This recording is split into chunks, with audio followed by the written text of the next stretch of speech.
Welcome to Ayush tech lab. तो आज की इस वीडियो में हम बनाने जा रहे हैं एक ऑपरेटिंग सिस्टम आर्डुइनो के लिए।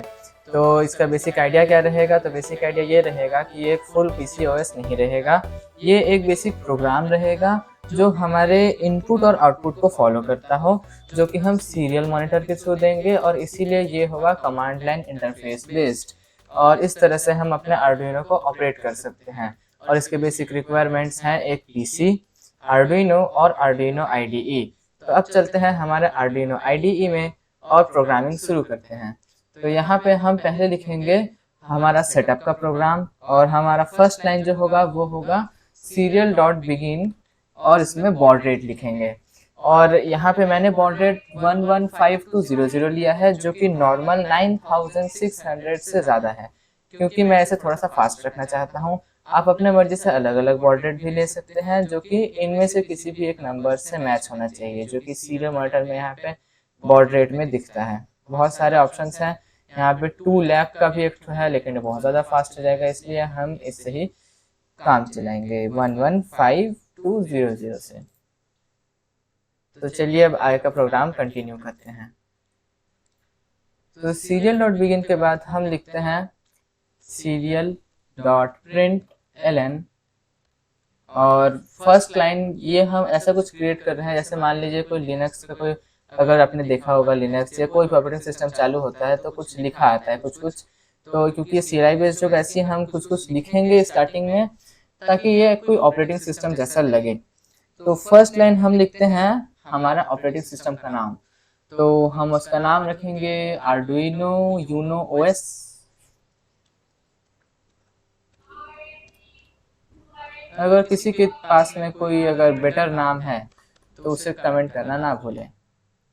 तो ये हो गया हमारा आर्डुइनो ओएस। इसके बाद इसका वर्जन भी लिख देते हैं, जैसे कि पहले मैं इसे प्रिंट एलन तक इतने को मैं कॉपी कर लेता हूँ, ताकि मुझे बार बार इसे लिखना ना हो, काम फास्ट हो जाएगा। हम इसमें ओएस वर्जन लिखते हैं, ओएस वर्जन 1 डाल देते हैं। आगे हम इसको अपडेट करते रहेंगे और नंबर भी हम इंक्रीमेंट करते रहेंगे। तो ये हो गया। और भी हम कुछ कुछ लिखते हैं, जैसे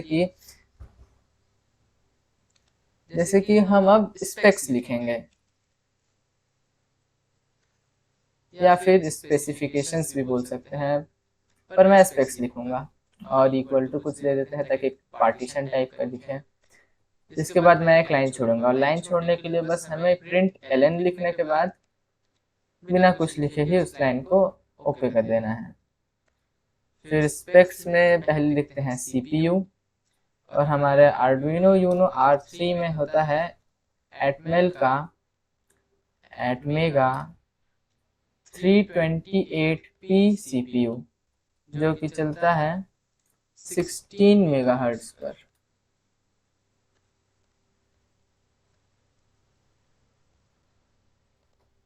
उसके बाद हम लिखते हैं रैम, जो कि है मात्र 2 KB।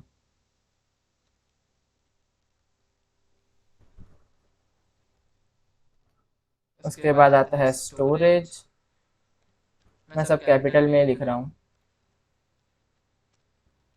जो कि है 32 KB। कम से कम कुछ तो ज़्यादा है, पर ये भी बहुत ज़्यादा नहीं है। सीपीयू हो गया, रैम हो गया, स्टोरेज, और क्या लिख सकते हैं? हम और कुछ लिख सकते हैं, जो कि होता है ईपी रोम। ये एक तरह का परमानेंट स्टोरेज होता है जो हमारा आर्डिनो में ही रहता है, जो शायद 2 KB का होता है। यह हम ईपी रोम नहीं लिखते हैं, हम लिखते हैं बफर।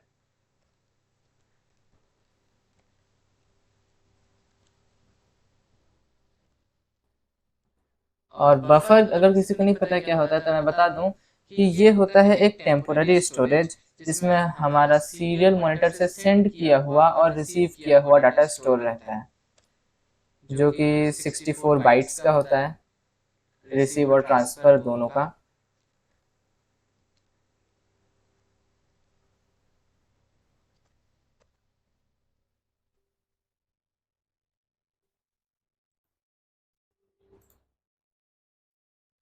तो जैसे कि हमने यहाँ पे 64 बाइट्स के बफर लिख दिए हैं, पर 64 सही नहीं लग रहा है, इसमें हम TX और RX भी लिख देते हैं।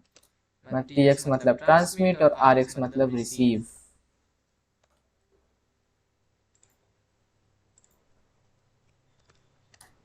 जैसे कि आप देख सकते हैं मैंने TX और RX बफर लिख दिया है, स्पेक्स भी लगभग सभी कुछ लिख दिया है। इसके बाद EPROM भी ऐड कर ही देते हैं, क्यों छोड़ना उसको।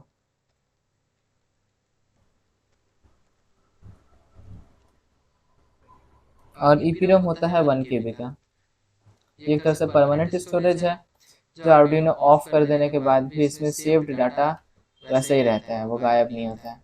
जैसे कि हमारे वेरिएबल सब क्लियर हो जाते हैं, रैम भी क्लियर हो जाता है, वो ये ऐसा नहीं करता है। और हम स्टार्टिंग में एक चीज़ और लिख सकते हैं जो ज़्यादा बेटर रहेगा, वो ये कि बूटिंग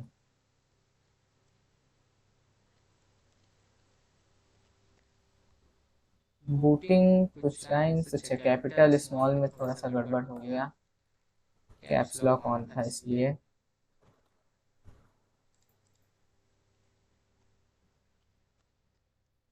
ठीक है, तो अब ये पहले से बेटर लग रहा है। हम एक और इन्फो लिख सकते हैं जो कि स्पेक्स में नहीं है, इसलिए हम यहाँ OS वर्जन के बाद ही लिख देते हैं, जो कि है बॉड रेट। हमें तो पता है, लेकिन यूज़र को कैसे पता चलेगा। और वैसे भी अगर बॉड रेट उन्होंने गलत सेलेक्ट किया तो कुछ भी डाटा नहीं दिखने वाला है सीरियल मॉनिटर पर।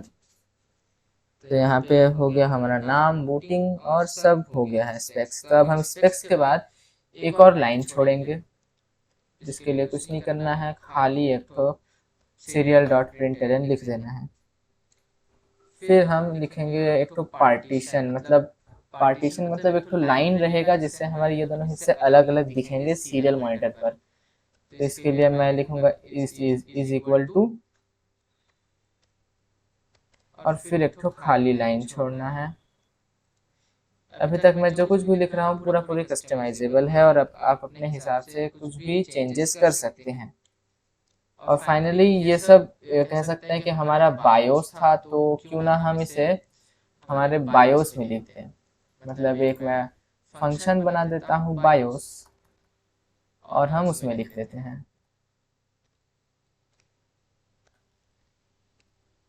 void बायोस, और फिर इस पूरे को यहाँ तक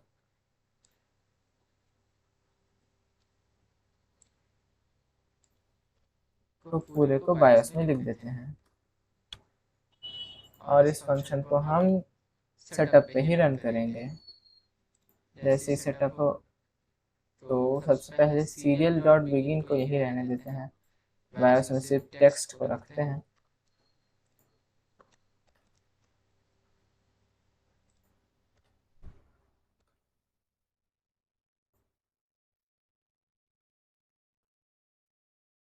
जैसे कि आप देख सकते हैं हमारा सेटअप अब कंप्लीट हो गया है। सेटअप में वो सब सेटअप करता है, जैसे कि सीरियल का बॉड रेट, फिर बायोस वाले सारे काम होते हैं, हमारे स्पेक्स और ओएस डिटेल्स, कुछ बेसिक इन्फो टाइप होता है सीरियल मॉनिटर पर, मतलब प्रिंट होता है, और फिर ये आखिरकार स्टार्ट कर देता है हमारे ओएस को।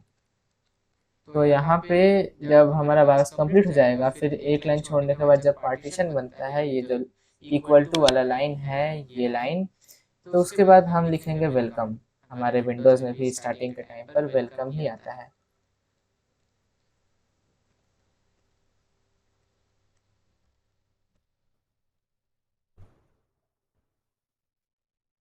वेलकम फिर डॉट डॉट डॉट। तो इस तरह से हमारा हो गया है बायोस कंप्लीट।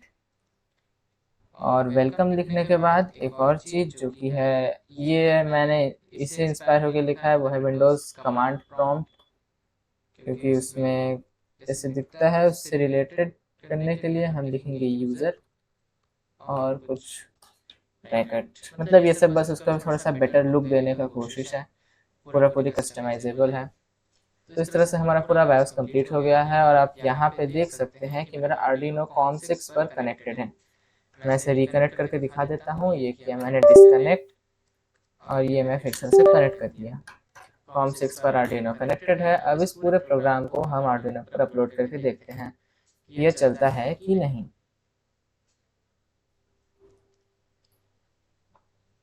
ये हो गया है हमारा अपलोडिंग सक्सेसफुल। अब हम सीरियल मॉनिटर पर आउटपुट देखेंगे, और ये आप देख सकते हैं कि यहाँ पे Arduino OS, Arduino Uno OS, booting OS version, baud rate specs और सब दिख रहा है। तो मतलब ये वर्क कर रहा है। और यहाँ पे देखने में भी एक ऑपरेटिंग सिस्टम अगर कोई ऑन हो रहा है तो उसके हिसाब से ये अच्छा ही दिख रहा है। इसे हम थोड़ा सा और ऑप्टिमाइज या थोड़ा सा मच बेटर दिखा सकते हैं, जैसे कि स्पेक्स के यहाँ पर लाइन छोड़ने से अच्छा उससे पहले छोड़ा जाए।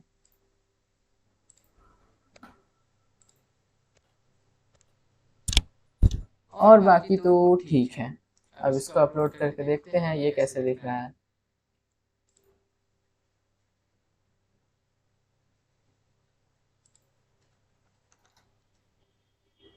तो यहाँ पे आप देख सकते हैं कि ये ठीक दिख रहा है। आप अगर और कुछ ऐड करना चाहें तो कर सकते हैं, और कुछ सजेशन देना चाहें कि ये भी ऐड किया जा सकता है तो आप कमेंट कर सकते हैं। तो इस तरह से हमारा आर्डिनो OS का बायोस हो गया है कंप्लीट। अब इसके बाद के प्रोसेसेस कुछ हैं स्टेप्स में, जैसे कि हम उसमें ऐड कर सकते हैं हमारा custom input system. Input system के बाद हम डाल सकते हैं प्रोग्राम्स, जो कि मेन चीज़ है। प्रोग्राम्स के बिना एक ऑपरेटिंग सिस्टम का क्या यूज़ रहेगा। और इस तरह से हम अपने आर्डिनो OS को कंप्लीट करते रहेंगे। तो ये वीडियो यहीं ख़त्म होता है, लेकिन ये सब कुछ ख़त्म नहीं हुआ है, क्योंकि ये तो बस स्टार्टिंग है। अगले वीडियोस में हम अपने OS को इम्प्रूव करते रहेंगे। तो साथ बने रहने के लिए सब्सक्राइब करें।